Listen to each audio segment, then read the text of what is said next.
Hi, welcome to One Word a Day. I'm Sophie, your pilot into the universe of Chinese. We are going to continue our flight into the deep of this language, and we are going to talk about Chinese in English. 乐此不疲, we talked about this state of being or the mindset of choice, like you enjoy something you do so much that even if it could be exhausting or higher risk taking or irrational in other people's eyes, you still go at it. So that's a kind, I guess in English, it could be like you're passionate about something, no matter what the cost. But of course, cost factor is a to a degree is always considered.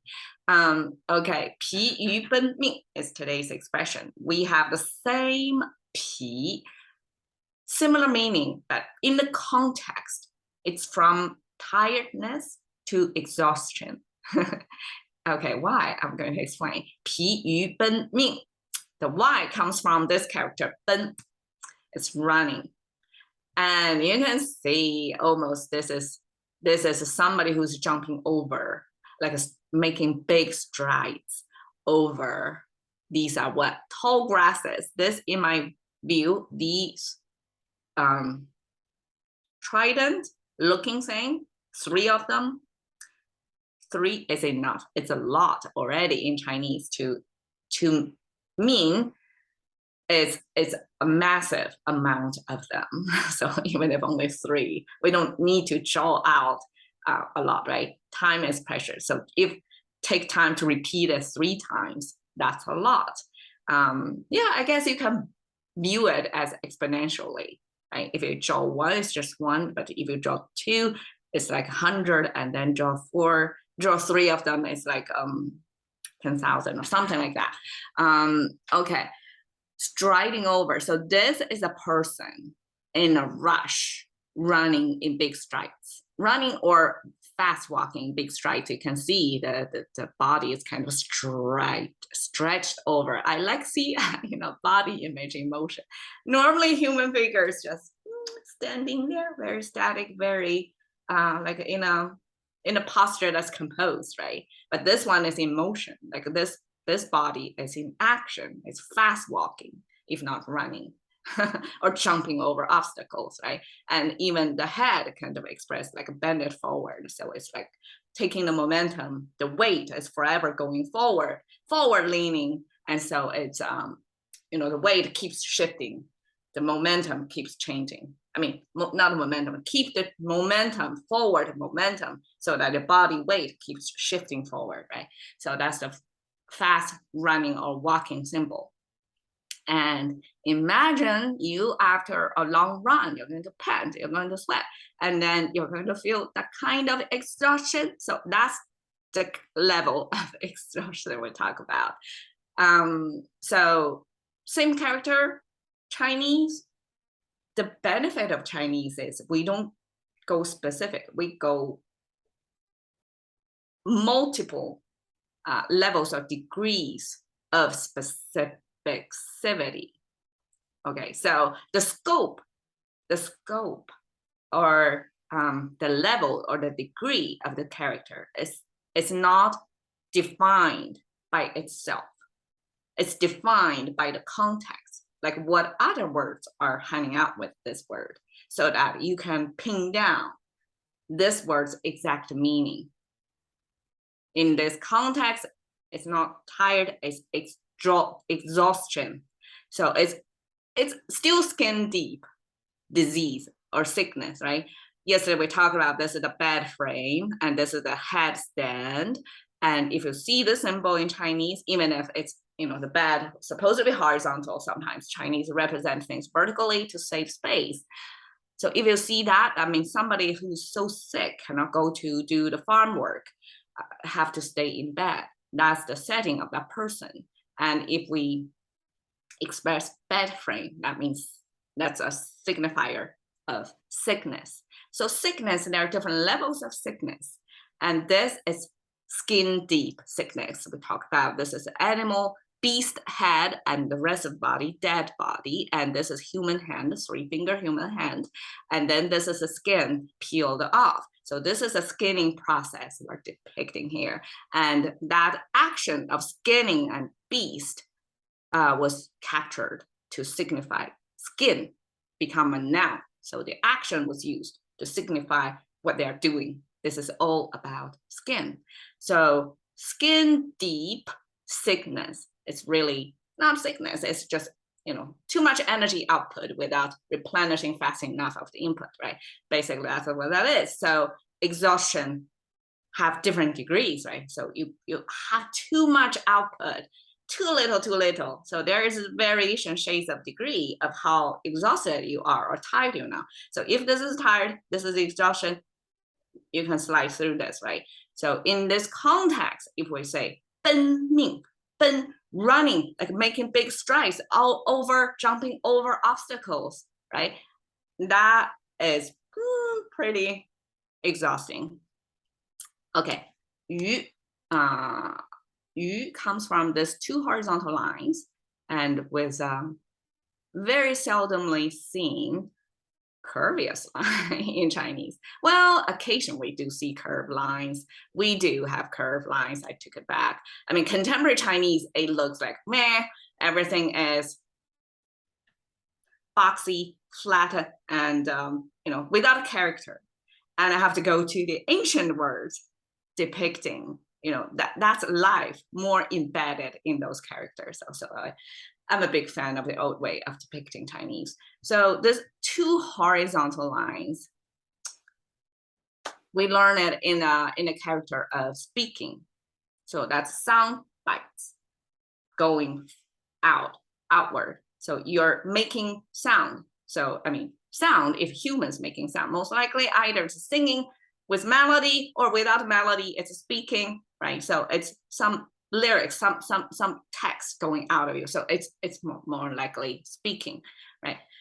And then we have this waft of air pointing toward the sound bites. So that's internal sound making process of breathing. This before the sound can be heard, you have to start the wind, so to speak, internally, right? So inside your sound making device, which is your mouth, your tongue, the cavity, your throat a little bit, the whole mechanisms of it here are going to, and your lungs as well, right? Pump air out, and then the air, it doesn't go straight lines because inside the cavity here, we have obstacles. I mean, the tongues often lift to obstruct the flow of the air, to make a different sound, right, of the air. So that's how we hear the consonants and vowels and all that creation of sound, of human language. So that depicts the kind of obstacle inside the cavity, the mouth.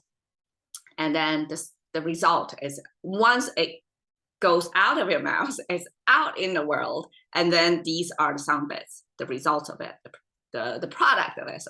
So how come that becomes yu? Okay, so I end up, this is a pretty abstract word, right? This is one of the few Chinese small words that doesn't really mean much, but it's there in the language as a pointer. I mean, I should take it back. In this context, it's not like meaningless, it's a pointer. It's almost like, in English, we have all kinds of pointers. We call it prepositions, right? So it's in, on, at, to, all of that. You have to pair it correctly with different words, right?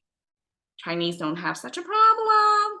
We may be, I mean, I'm a shallow Chinese learner still. But you here, I translate as a with because it's with exhausted, this English word. So in that context, English have to plug in the with. But here, you in Chinese, we can view it as at, to, on, in, whatever. It's a directional abstraction of this direction of energy. So this breath of air is a direction or intention to make that sound. to make yourself heard, so to speak. And then the result is 2 sound bites over there. So 于 means directing your breath at or your intention at. So that's the intention going. So that going, it could be at, to, with, whatever English words, right? So Chinese just use that, everything. Quietness. Okay. So exhausted with, okay, so directing at this running life. So we talked about life a few episodes before, and it's if this is a sky, you have a roof over the sky. That means authority. So some government over there, if you see the symbol, it's almost like the human society organization, the government, the dynasty, the empire, whatever forms of human governmency over there, this pointed triangle rooftop represents that. And then it's sort of above the sky even, because I mean, natural laws apply, but human laws apply more immediately, right? So, and then the mouse symbol, the box with up tilted corner, like a smiley face. And then the mouse oftentimes used as directions, as orders, as something verbalized to tell you what to do. Okay, so we have government tell you what to do. And then this is the result, the government, the people. And it's a hunched back, sideways looking, hunched human figure. So this is the torso kind of backward bending, kind of like this.